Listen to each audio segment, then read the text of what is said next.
Seorang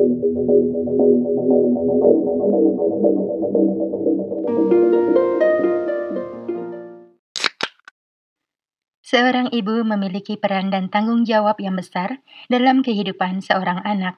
Tugas mereka terus berlanjut setelah melahirkan, bahkan hingga akhir hayat. Dibutuhkan kedewasaan serta kematangan untuk menjadi seorang ibu yang bertanggung jawab. Akibat pergaulan yang terlalu bebas di era modern seperti sekarang ini, banyak gadis remaja terpaksa menjadi seorang ibu sebelum waktunya. Sedangkan mereka sendiri masih mencari jati diri, tentunya kesulitan menjalankan peran ibu, di mana seseorang harus mengorbankan kesenangan diri sendiri.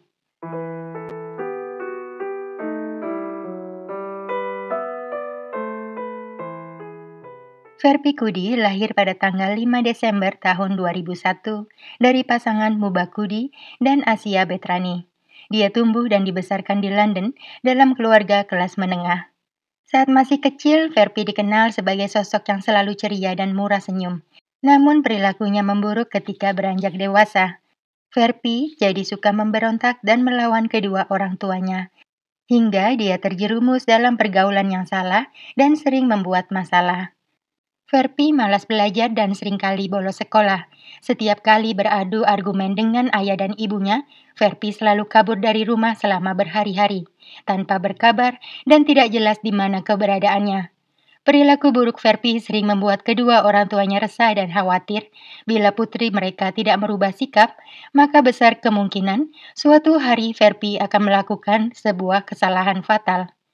Akibat kenakalannya, pemerintah sampai turun tangan dan menugaskan Dinas Sosial Inggris untuk mengawasi Verpi Kudi. Dia bahkan sempat dipindahkan ke fasilitas remaja bermasalah yang berada di Norfolk. Saat itulah Verpi mengaku pernah mengalami pelecehan ketika dirinya masih sangat belia.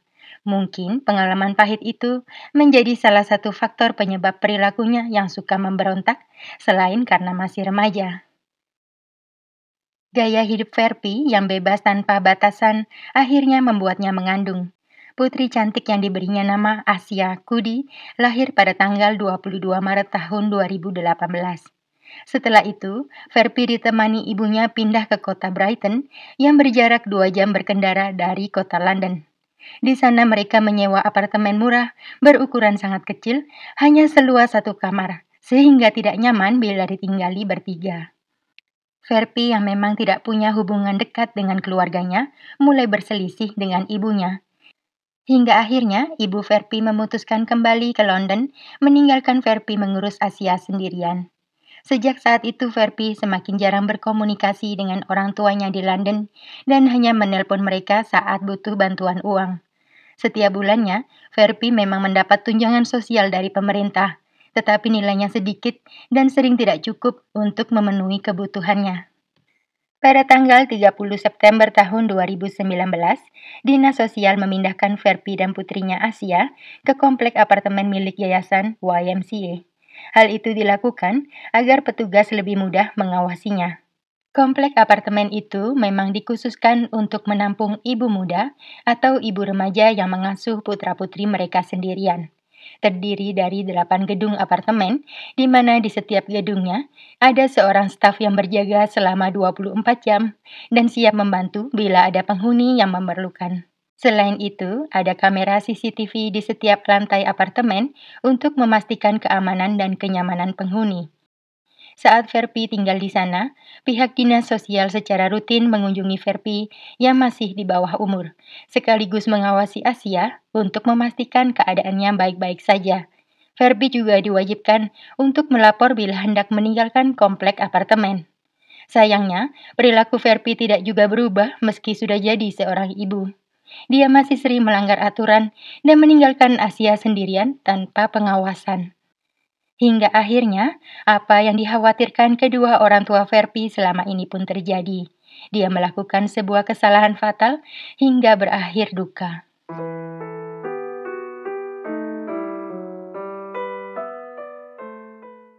Pada sore hari tanggal 11 Desember tahun 2019, operator saluran darurat Inggris 999 menerima panggilan dari Verpi yang terdengar panik. Dia meminta bantuan para medis karena putrinya tidak sadarkan diri. Saat para medis tiba di sana, mereka menemukan Verpi yang terlihat putus asa di dalam apartemennya dan juga Asia dalam kondisi sangat lemah dan nyaris tidak bernafas. Saat itu juga, Asia dilarikan ke RSA Royal Alexandra Children's Hospital untuk mendapat perawatan. Tetapi sayangnya Asia menyerah dalam perjalanan ke rumah sakit dan dinyatakan meninggal dunia dalam usia belum genap 24 bulan. Karena kematiannya yang mendadak dan misterius, dilakukan otopsi kepada Asia dan terungkaplah sebuah fakta menyayat hati. Penyebab kematiannya ditetapkan akibat penyakit flu yang sebenarnya ringan, tetapi diperberat karena kondisinya yang kekurangan asupan gizi. Diduga Asia tidak makan dan minum selama beberapa hari. Selain itu, dia juga menderita ruam popok yang sangat parah. Semua itu menunjukkan Asia kemungkinan besar telah ditelantarkan selama beberapa hari. Dengan adanya kemungkinan itu, polisi segera melakukan penyelidikan. Pertama-tama, mereka memanggil Verpi Kudi untuk dimintai keterangannya tentang apa yang sebenarnya terjadi pada putri kecilnya. Verpi mengaku dia selalu ada bersama Asia yang saat itu memang sedang sakit. Mereka sempat pergi ke kota London, tetapi hanya sebentar. Pengakuan Verpi tidak sesuai dengan hasil pemeriksaan forensik. Polisi curiga ibu muda itu terkait dengan kematian putrinya. Maka mereka mendatangi apartemen Verpi sekali lagi untuk menggali lebih banyak informasi serta mengumpulkan bukti-bukti yang lain. Polisi kemudian memeriksa rekaman CCTV di gedung apartemen tempat Verpi dan Asia tinggal.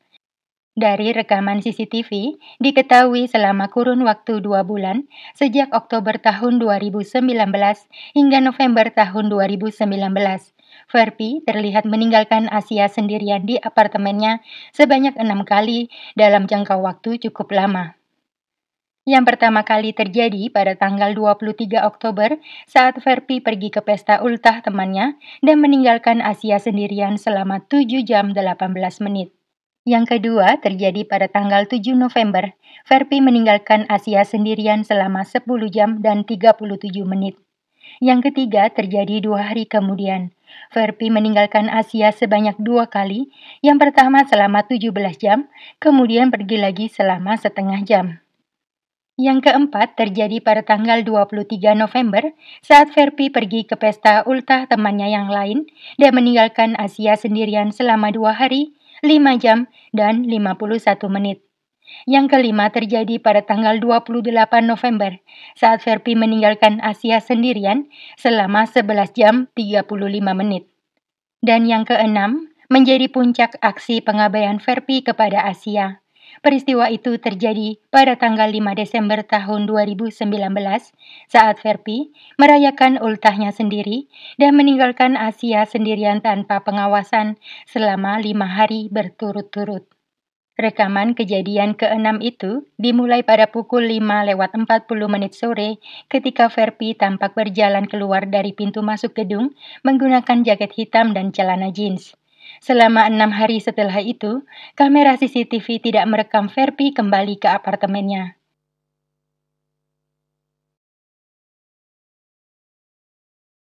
Barulah pada tanggal 11 Desember tahun 2019, sekitar pukul 3:30 sore, kamera CCTV merekam Verpi memasuki pintu dengan pakaian yang sama saat dia pergi.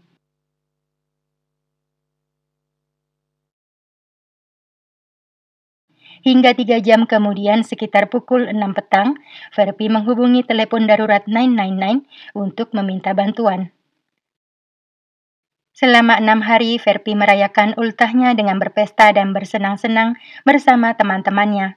Verpi mendatangi berbagai klub di beberapa tempat mulai dari kota London ke Coventry dan terakhir di Solihull. Kebahagiaan Verpi sempat terekam lewat ponselnya. Ironisnya, di saat bersamaan, Asia yang sedang demam menahan lapar dan haus sendirian di dalam apartemen selama berhari-hari, hingga akhirnya menyerah dalam penderitaan. Sebelum Verpi memanggil bantuan, ada jeda waktu selama 3 jam yang digunakannya untuk membersihkan apartemen serta mengganti popok yang penuh kotoran. Semua rekaman CCTV itu dijadikan alat bukti untuk menangkap Verpi Kudi dengan tuduhan penelantaran.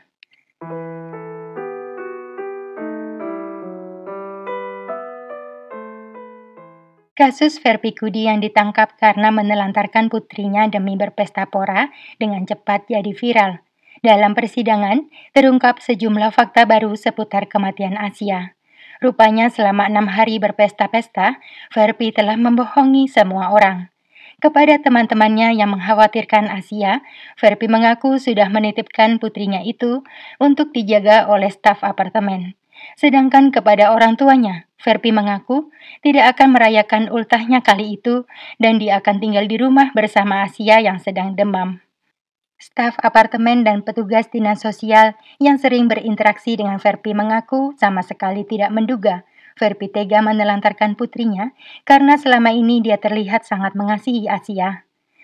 Seorang psikolog yang hadir dalam persidangan mencoba memberikan pengamatannya terkait pola penelantaran yang dilakukan Verpi ternyata sangat berdampak pada perilaku Asia. Putrinya itu sudah sering ditinggal sendirian dalam apartemen. Saat pertama kali, mungkin Asia menangis sebagai isyarat minta bantuan, tetapi ibunya tidak pernah datang. Setelah beberapa kali terjadi hal yang sama, Asia pun tahu tangisannya tidak menolong. Maka pada insiden yang terakhir, dia sudah tidak menangis lagi meski sedang dalam keadaan menderita. Itu sebabnya tidak ada seorang pun di gedung apartemen yang menyadari hingga semuanya sudah terlambat. Semua orang dalam ruang sidang termasuk hakim menitikkan air mata setelah mendengar penjelasan psikolog tentang penderitaan hebat yang mungkin dilalui Asia selama 5 hari ibunya berpesta pora.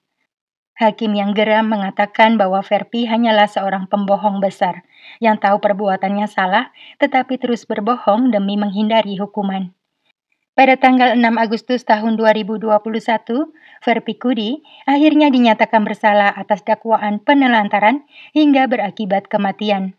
Selain itu, Verpi juga dinyatakan bersalah karena telah menyulitkan penyelidikan polisi dengan memberikan kesaksian bohong saat diinterogasi. Hakim akhirnya menjatuhkan hukuman 9 tahun penjara kepada Verpikudi, sebuah hukuman yang sangat ringan dibanding kejahatan yang dilakukannya kepada Asia. Meski saat hakim membacakan putusan, Verpikudi sempat menangis, tetapi penilaian masyarakat kepadanya sudah terlanjur negatif. Mereka menganggap tangisan Verpi hanyalah air mata buaya yang sedang meratapi kebebasannya yang hilang dan bukan tangis penyesalan atas perbuatannya. Sementara itu, pihak Brighton and Hove Safeguarding Children Partnership mengeluarkan surat teguran kepada manajemen gedung apartemen YMCA sekaligus meminta mereka memperbaiki sistem keamanan agar kejadian serupa tidak terulang lagi. Ayah Asia tidak pernah terlibat dalam kehidupannya yang singkat, bahkan sejak masih dalam kandungan. Kasus ini mengingatkan kita pada lagu Kasih Ibu, di mana liriknya berbunyi, kasih ibu kepada beta tak terhingga sepanjang masa, hanya memberi tak harap kembali, bagai sang surya menyinari dunia. Tetapi sayangnya tidak semua orang di dunia beruntung memiliki sosok ibu yang mengasihi dengan tulus seperti sang surya kepada dunia. Salah satu yang kurang beruntung adalah Asia yang hadir tanpa rencana, hidup tanpa kasih sayang sang surya, dan berakhir sengsara dalam kesendirian.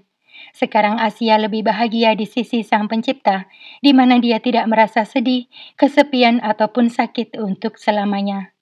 Berani berbuat harus berani bertanggung jawab, karena setiap keputusan pasti ada konsekuensinya.